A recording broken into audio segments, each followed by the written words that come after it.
right, now here's our story about Elisha,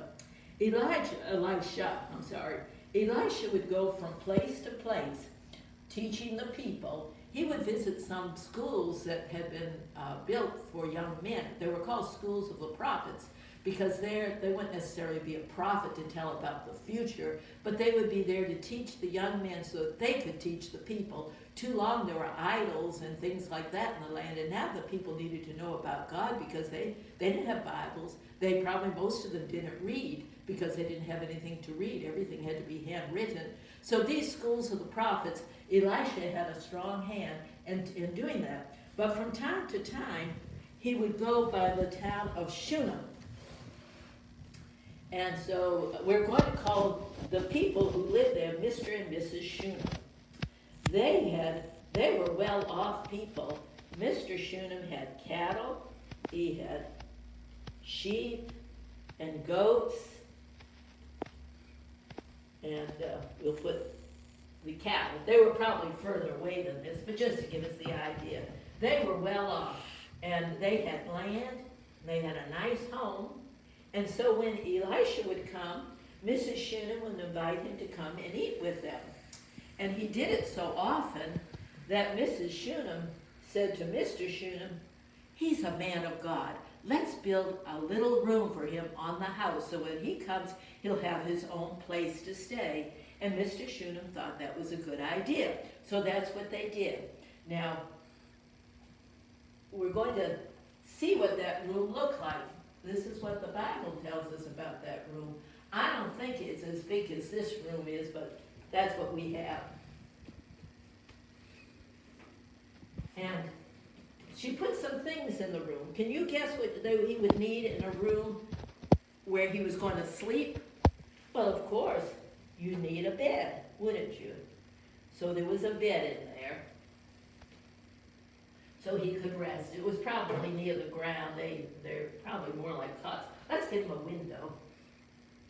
There, we'll put a window there so he can look outside and light can come in. Now, if you're going to have a room where you're going to be eating and studying, you would need a table, wouldn't you? So there was a table in there. And of course, when you have a table, you need something to sit at. So there was a chair. And there was a candlestick. Because, you know, they didn't have light switches, they didn't have electricity, so they depended on some kind of firelight, candlelight, or oil lamps and so on. So he had a candle there. Now, there may have been some other things in the room too, but that's all the Bible says. Maybe they had a little rug in there for him to kneel on.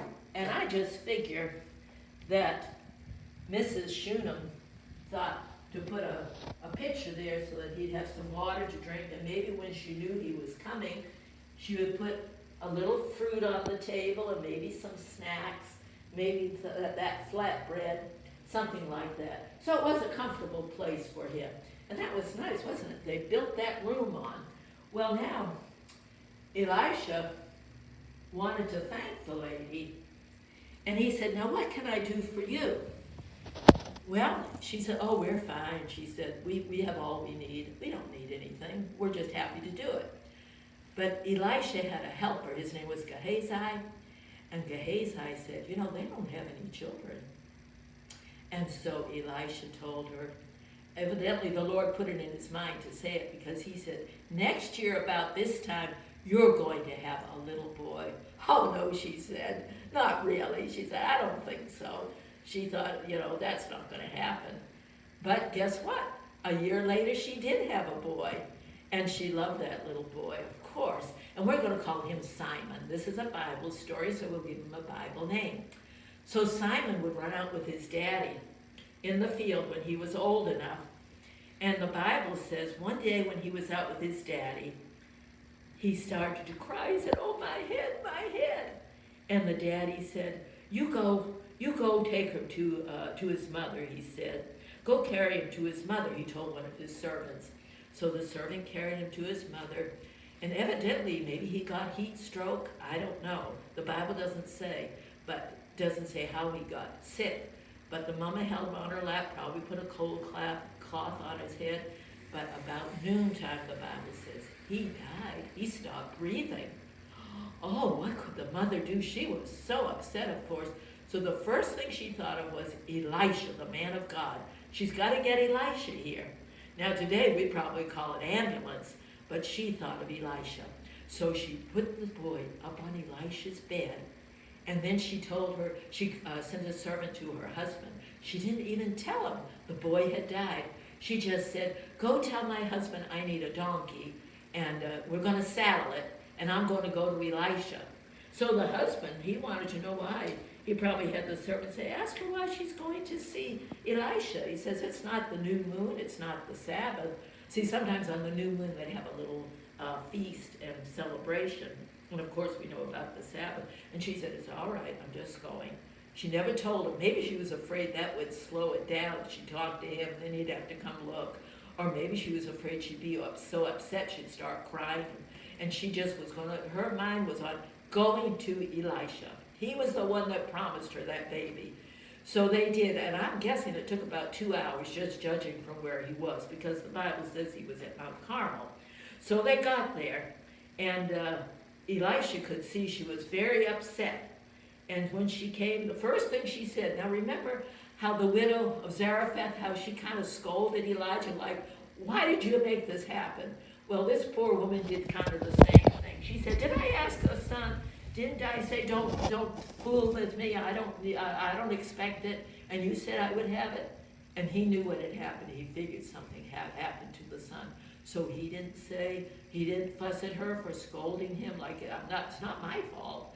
No, he said, we'll go. He sent Gehazi on ahead, but he went with the woman, and they got to the house. And when they got there, he went in.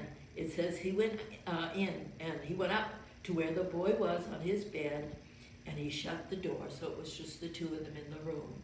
And then he went close to the boy, kind of like what Elijah did. It's like he was trying to see if his body could warm that body. Remember we talked about the word resuscitate? He was seeing if he could get the breath into him, do something.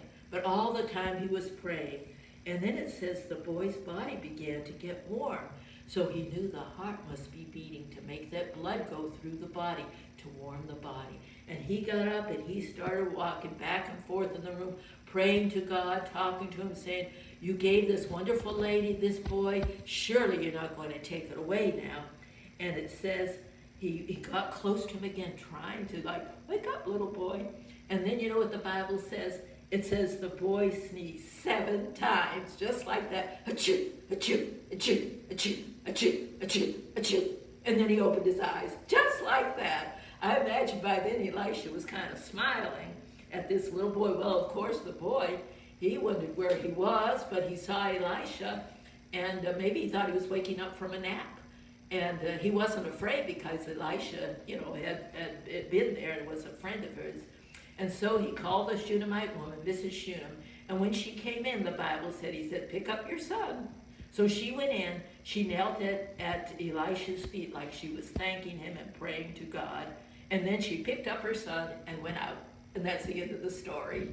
So that was a good story, wasn't it? We don't know what it would be interesting if we had a chance to talk to the little Simon, and when he grew up. Maybe in heaven we'll get to talk about some of these people we've talked about and ask them how it was and tell them we learned about them from thousands of years ago. Well, when we send our missionaries, Elisha was a missionary, and Mrs. Shunem and her husband helped him by giving him a place to stay. And so are you still remembering to save your money? I'll put my dollar in first this time. There's our dollar. There's our quarter. That dime, I have a trouble with that dime. There's the dime. There's the nickel. And here's our shiny penny. Enough pennies make a dollar, don't they? And that's what we're doing. We're going to help our missionaries too. And by the way, I'll tell you when we do our mission story. Now it's time for our mission story.